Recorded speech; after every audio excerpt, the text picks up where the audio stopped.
So here we are at the end of November, and I'm still catching up on the vlog and stuff I did in October. So apologies if it's taking too long, but with exams and everything, it's really difficult to find time to edit and to upload. But I'll really try and catch up as soon as possible. Today's episode, I am in the Kruger National Park. If you can't remember, go and watch the previous episode.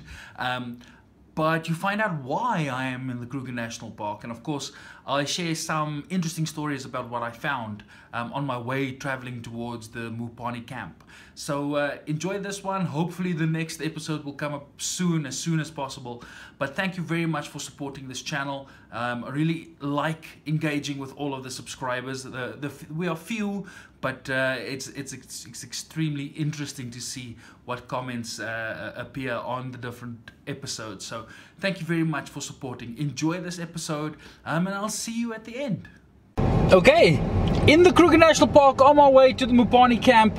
Really excited to see what wildlife there is on our way to Mupani, and then of course for the next 5 days some more wildlife and a few other things which I will allude to a bit later on.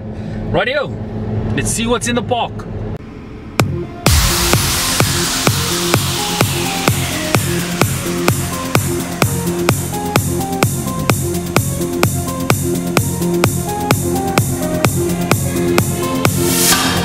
So if you were ever wondering how dry the Kruger National Park is in 2016, this is the Letaba River.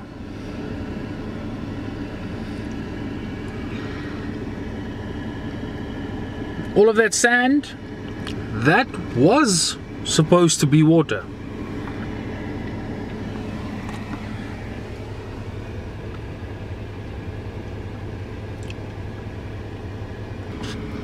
So that mighty river you just saw, in the year 2000 there was a flood.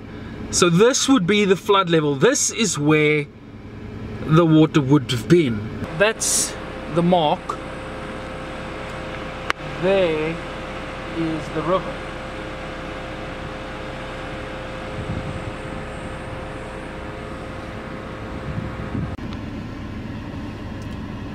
So a lot of people tend to only look for the big five when they go on safari or when they visit these big game reserves. And that's all good and well. It's exciting to see these predators and these mega herbivores. It's amazing to see. But the chances of seeing them are not as frequent as it would be for the rest of the life and wildlife you'll see in the park.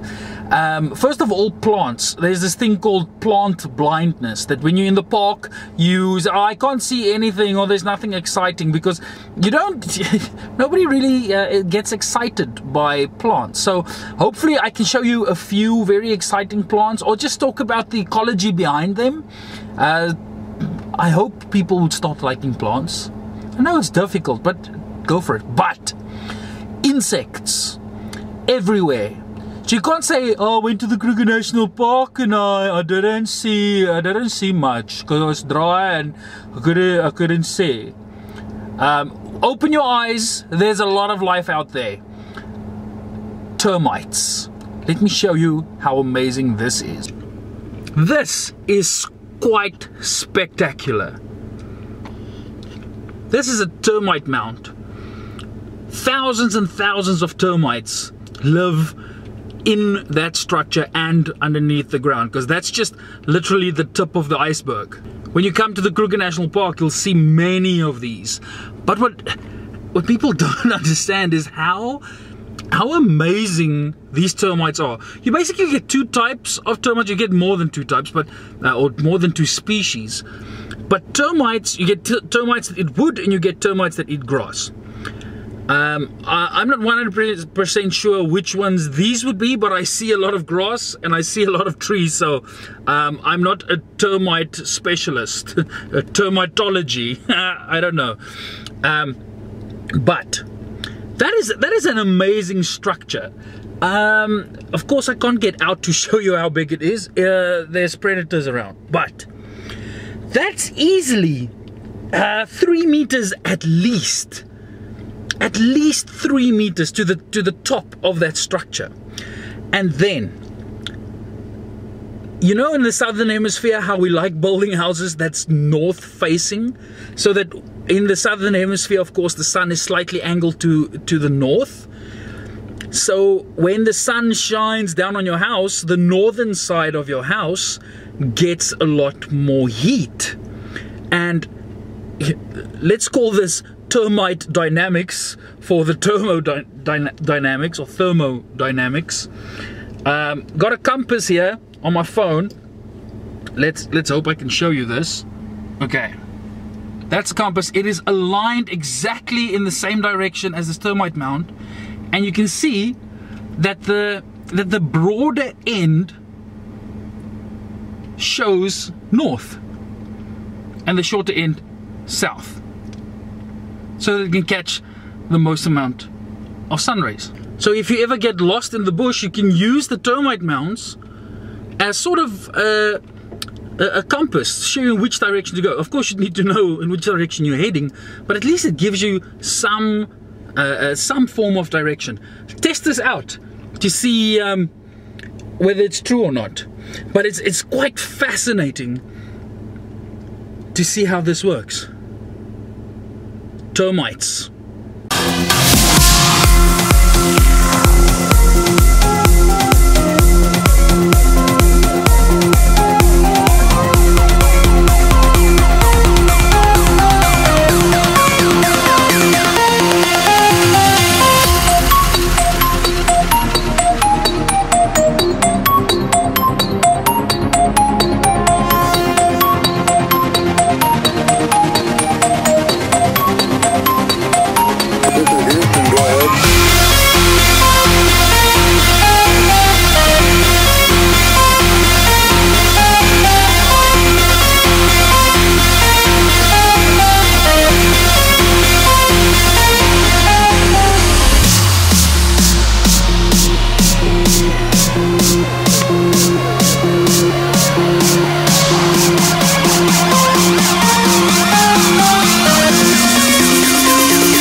Finally arrived at Mupani camp, and as I said, should have been 8-hour trip. It was about 9 hours in total with all the stoppages, but it's fine. Got my room key, so let's check it out.